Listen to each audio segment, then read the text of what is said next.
I'm Gloria Reivich. And Gloria, you were here at the time of Hollywood Summit. Tell us about that.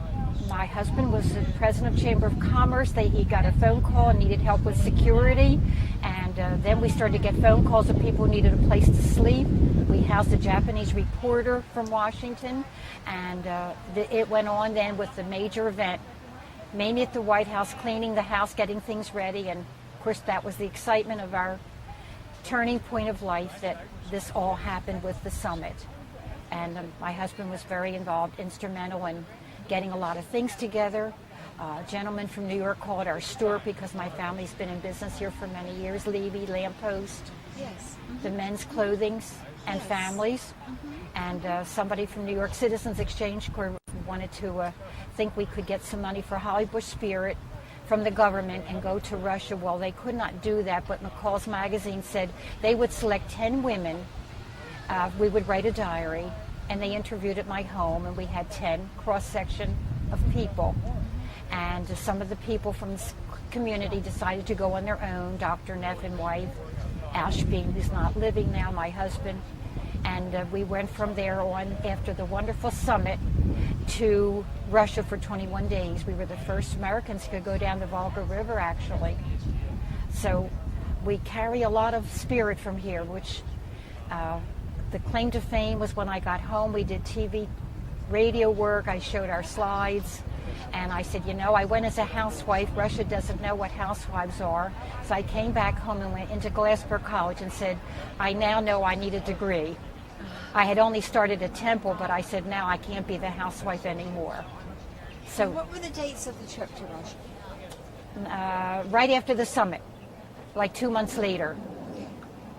So it was like in August? August, September, yes, Okay.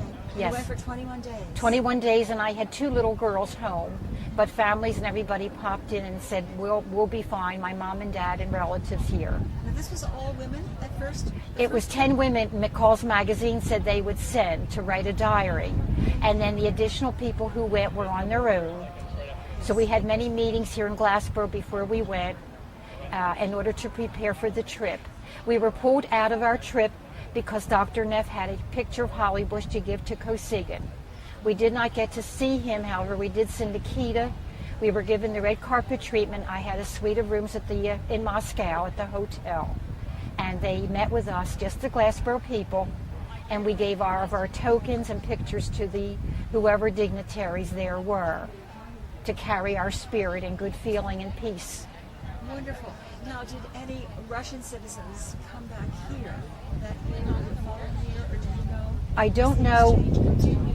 I don't know. Dan James always wanted to have this kind of exchange, that he felt if we were there and they were here, we would never have any further problem, war. And I know the Citizens Exchange, I think, is still sending trips and people, but don't know actually if anyone is here other than touring and visiting. Gloria, can you remember the names of any of the other women who attended that first trip? Yes, I can. Doris Neff, Ruth Mancuso, who was school board president at the time, Edith Cloak, Edith Alston, Diane Valentine, Joanne Seibert, who was a teacher at the time, Nadine Newcomb. Yes. Nadine, librarian, and of course Doris Neff and myself. We were 10 women. That's wonderful. Can you remember anything else about the day itself that you can share with us? Or that Of the summit? Yes. Well, it was very, very exciting, of course, because we were preparing all night. My husband was very involved with the police trying to set up security because he had his hands on the whole community. And waiting for the Japanese fella to come. He took a cab from Washington. He was clueless about the distance, and he couldn't get another way to get here because we didn't have direct transportation, and jumped himself in a cab. Oh my word. And people were calling for rooms because we don't have a lot of hotels and facilities. We didn't at that time. So people were calling my husband at the store. They had the name and our home looking. They would have begged, borrowed, and stole anything for a room. But we only had one room that we could spare for the reporter. Now, didn't they open up rooms in the dormitories here for reporters? I thought they did. Yes, I think that you're right. I don't know. They did try to accommodate. We had the Franklin Inn Hotel then. I don't know how many people they could house. But it was a problem because you don't have that in this little, beautiful town. The facilities just weren't there. It was quite a happening. We never could figure out how they chose our little Glassboro town, but everybody seemed to go back to their own after that. It didn't really change any dynamics. It was very interesting how I thought it went back to its own, everybody back to their own lifestyles, and very interesting how people were performing, very pleasant, very calm, and maybe that's why they chose Glassboro.